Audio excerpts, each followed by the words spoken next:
Nah, kisah pada hari ini adalah tentang bahasa angsa. Bila antar teman kita seperti angsa, alangkah indahnya. Mengapa? Yuk kita simak. Nah, bila kita sedang berada di negara 4 musim, kadang kita melihat angsa terbang berombongan, pergi ke daerah yang lebih hangat, menghindari musim dingin. Perhatikan, mereka terbang dalam formasi V. Mungkin kita kepingin tahu kenapa. Nah, dengan terbang dalam formasi V, efisiensi seluruh grup akan naik sebesar 71% dibandingkan dengan terbang sendiri-sendiri.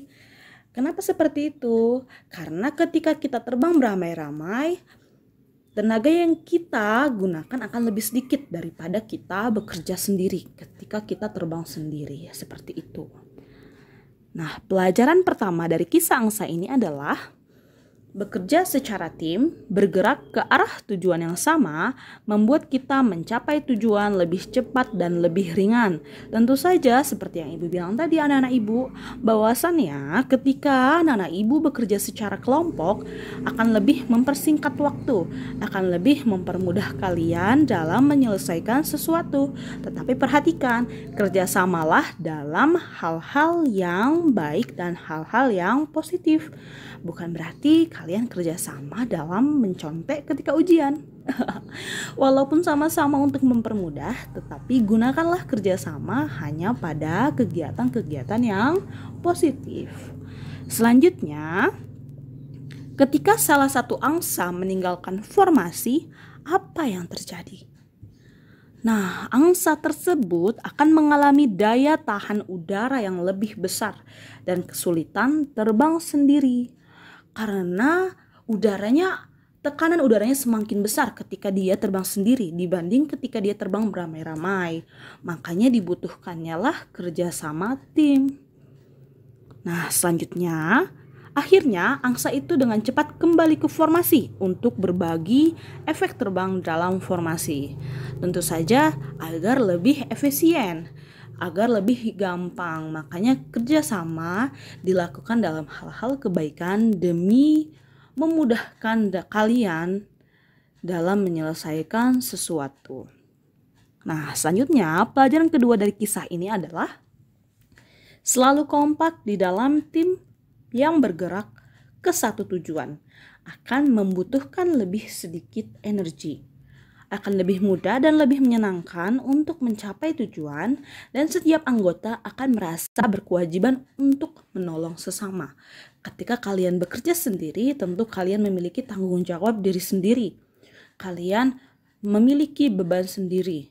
Tetapi ketika kalian bekerja sama dengan kelompok kalian akan membantu kalian ketika kalian merasa kesulitan untuk menyelesaikan sesuatu. Kelompok kalian akan merasa bertanggung jawab terhadap diri kalian, dan kalian pun akan merasa lebih memiliki sesama dari kalian. Nah, selanjutnya, ketika tim leader kelelahan, apa yang terjadi? Dia berpindah ke ujung formasi V, sementara itu angsa lain akan mengambil tempatnya.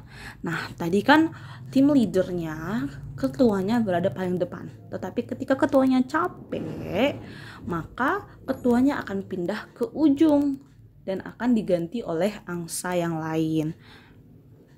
Nah, pelajaran ketiga, berbagi kepemimpinan harus didasari saling hormat dan percaya di antara anggota di setiap saat. Saling berbagi tugas atau masalah yang paling berat dan pusatkanlah kemampuan dan bakat tim untuk memecahkan masalah.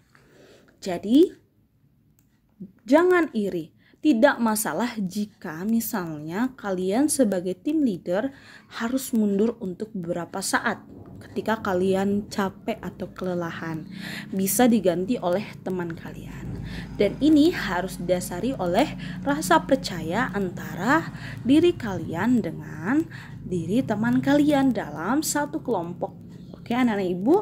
Nah, selanjutnya, angsa terbang dalam formasi V sambil berkotek. Apa itu berkotek? Bersuara ya, Nak. Hal ini akan memberi semangat terbang pada tim leader. Juga dengan cara demikian mereka terbang dengan kecepatan yang sama. Misalnya seperti apa? Go, go, go. Atau gimana sih? Fighting. Misalnya seperti itu ya nak ya. Jadi gerakannya sama. Maju, maju, mundur, mundur. Misalnya seperti itu ya kan. Jadi tetap memberikan semangat kepada tim leadernya mereka. Kepada ketuanya mereka. Nah selanjutnya pelajaran keempat, bila mana ada semangat dan penyemangat, kecepatan penyelesaian pekerjaan lebih besar. Keberadaan semangat akan selalu memotivasi, menolong, dan menguatkan, akan menghasilkan kualitas yang terbaik. Kalau misalnya kalian dengan teman kalian seperti apa? Misalnya, rasa empati kalian harus ditumbuhkan. Gimana? Ada yang kurang nggak? Biar aku bantuin. Itu sesama teman kelompok, ya kan? Apalagi nih yang kurang? Biar aku kerjain juga. Misalnya seperti itu. Atau, ayo semangat. Dikit lagi kok, kamu pasti bisa. Nah, kita harus tetap memberikan motivasi dan semangat kepada teman kelompok kita. Nah, ketika salah satu angsa sakit atau kelelahan, apa yang terjadi? Dia akan tertinggal dan keluar dari formasi. Lalu akan jadi seperti apa? Nah, ternyata beberapa angsa akan keluar juga dari formasi dan membentuk formasi baru untuk menolong dan mengawal dia yang sakit sampai dia sehat dan kembali masuk ke formasi atau terus dengan formasi tersebut atau jatuh dan meninggal. Nah, jadi ketika ada teman yang sakit, ada angsa-angsa yang sakit, mereka akan menolong teman tersebut, tidak meninggalkannya ya karena ya. Jadi begitulah, ketika teman kalian mengalami kesulitan di dalam kelompok, kalian tetap harus membantu teman kalian tersebut agar teman kalian juga bisa mencapai apa yang ingin kalian capai. Nah, pelajaran kelima, tinggallah berdampingan dengan yang lain ataupun apapun perbedaan kita. Lebih baik pada waktu kesulitan dan tantangan yang besar. Tidak perlu takut teman kalian akan meninggalkan kalian. Ketika kalian berada dalam satu kelompok, kalian kan memiliki tujuan yang sama.